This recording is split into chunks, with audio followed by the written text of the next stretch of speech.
Is there a barrier? Is there a reason people don't like you? What's the blockage?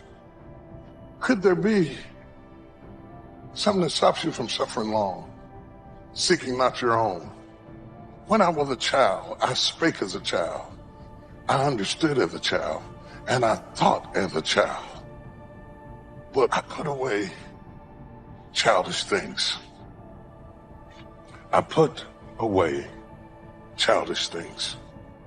Be a man, own up. Now, you got to wait and see what God got for you. Say, I always wanted a Super Bowl commercial. He gave me all of that, increased my global persona. We now have villas, free villas that we can go to, 8-bedroom villas. I can come for a month. You got to work through the adversity. When adversity hits y'all and it's coming, remember there's a lesson and a blessing. Quit asking God to make your life easy, because he ain't going to do it. Eyesight and mindsight. Eyesight is judging on what you see. Mindsight is how you interpret what you see.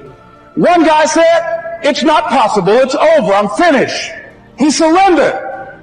But this other guy, he felt that in spite of the no's and rejections, in spite of how bad the economy is, that it's possible that somebody somewhere, and guess what, ladies and gentlemen?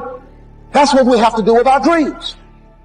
But what a shame if Joseph would have spent those years discouraged, worried, frustrated. What God promised you is going to come to pass. The dream he put in your heart is already on the schedule. The question is, how are you going to spend the time while you're waiting? Looking back in regrets, upset, looking forward, wondering why it's not happening? No, stay in the present. Take it one day at a time. You don't have grace for tomorrow. If you're trying to figure out the next 20 years, you're going to be frustrated. You have grace for this day. When you get to tomorrow, there'll be grace for that day. But Joel, I'm worried because I don't see how my situation could ever work out. You're not supposed to. This is what faith is all about. You have to trust that God is in control, that He's planned out all of your days, that He knows what's best for you. Instead of fighting where you are, learn to embrace where you are. That's what Joseph did. It wasn't comfortable. He didn't like it, but he embraced it, believing that God was ordering his steps. I don't want you to get 10 years down the road, think, man, if I'd known it's going to turn out this good, I would have enjoyed my life. I would have spent more time with my family. I would have enjoyed raising my children. I talked to a lady. She had worked as an executive, very successful for this large company. She'd been there 19 years when she was unexpectedly let go. It wasn't any kind of wrongdoing. The company was just restructuring and didn't need her. She was disappointed, but she knew something else would open up. She has 2 master's degrees. She's very experienced, very personable, a leader in her field. She applied to company after company, even in different states, but no response, and no one was interested. She couldn't understand.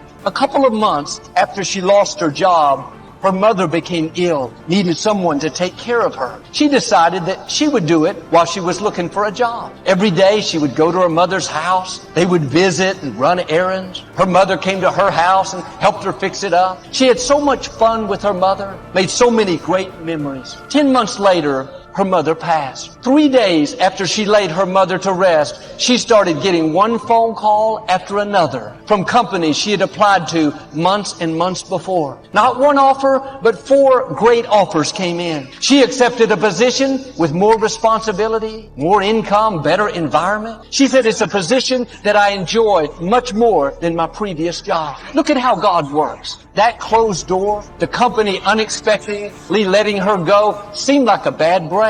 That wasn't fair. Another position not opening up with all of her credentials, all of her experience, education. That doesn't make sense. She could have been sour, lived upset. Why is this happening? But she made this choice to not live in the past, not let the disappointment steal her joy, to not live in the future. Well, I want anything open up. What if I can't find a job? Instead, she took that time to enjoy where God had her. She made the most of each day. She embraced where she was, believing that God was directing her steps. Had she not done that, she would have missed that time with her mother. Had she lived stressed out, she wouldn't have those memories that she'll forever cherish. Don't fight where you are. Embrace where you are. Make the most of each day. Yes, she needed a job, But don't get so focused on the future that you miss the beauty of this day. Yes, she was disappointed that she was let go, but don't let the past keep you from seeing the good things in your life right now. God is ordering your steps. Sometimes we don't understand.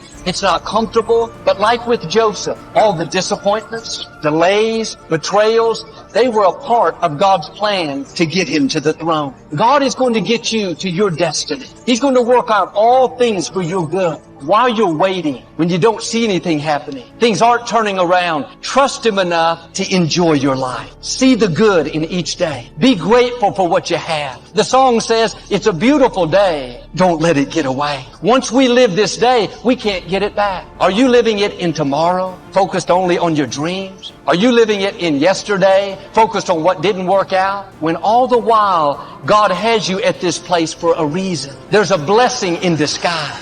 There's someone you can connect with. There's a test that you can pass. If Joseph would have been bitter, he would have never helped the butler. The butler is the one that helped open that door for him. And the scripture says to make the most of this day. Doesn't say make the most of yesterday. Make the most of tomorrow. What are you doing with today? Are you embracing where you are? Or are you fighting where you are? Are you present and connected? Or are you present and disengaged? When life called the roll today, did you show up passionate, enjoying your family, looking forward to another great day? Joel, I would, but man, I've had disappointments. These people did me wrong. My dream hasn't worked out. How do you know that's not leading you to your destiny? God is ordering your steps. It may not be good, but he wouldn't have allowed it if it was going to stop your purpose. Don't get 20 years down the road and see it all come together and have to say, wow, I spent so much of my life worrying, not enjoying my family, mad at the people that did me wrong. Let it go. It's all a part of the process. These are tests we have to pass.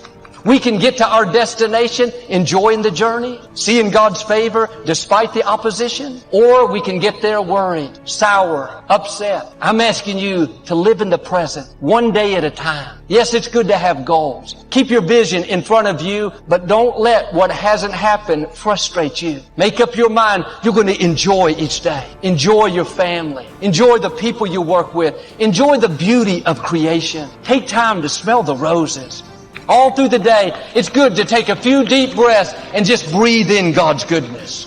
Breathe in where you are. Not trying to rush through this part of the day and get to the next, but take time to enjoy the present. One thing this pandemic has done is helped us to have a new perspective. Sometimes we would complain about normal. I don't want to go to work, get these kids ready for school, drive in the traffic, cook dinner, have to clean up. But when the pandemic shut everything down, month after month, and we couldn't go to work, couldn't send our kids to school, couldn't leave the house, now normal looks pretty good. Sometimes when something is taken away and you get it back, you tend to appreciate it more. Maybe that job we didn't like wasn't so bad. Maybe the traffic doesn't have to frustrate us. Maybe that person at work that used to get on our nerves, believe it or not, we're looking forward to seeing the man. We have a new perspective. We're alive. We have breath to breathe. We had strength to get out of bed. We have family to love. We have a place to live. We have peace in our mind. We have the favor of God. When you realize this day is a gift, then you'll live it to the full. Not depending on your past, not based on your future, but you will say like David, this is the day the Lord has made. I'm not going to just drag through it. I'm going to be glad in it. Not just going to be present. I'm going to be connected. I'm going to make the most of it. If you'll do this, I believe and declare you're going to have better relationships. You're going to have more joy and fulfillment. Like with Joseph, negative situations are about to turn around. Promotion is coming. Vindication, healing, breakthroughs, the fullness of your destiny